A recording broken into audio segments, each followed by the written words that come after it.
غیر منصرف کے اوپر کسرہ اور تنوین نہیں آتی۔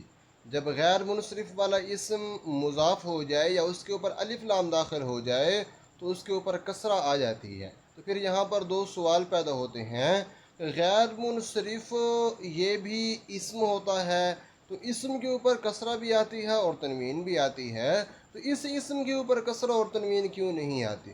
دوسرا سوال یہ پیدا ہوتا ہے کہ جس وقت اس کے اوپر الف لام داخل ہو جائے یا وہ مضاف ہو جائے تو اس کے اوپر تنوین واپس کیوں نہیں آتی؟ کسرہ تو آ جاتی ہے، تنوین واپس کیوں نہیں آتی؟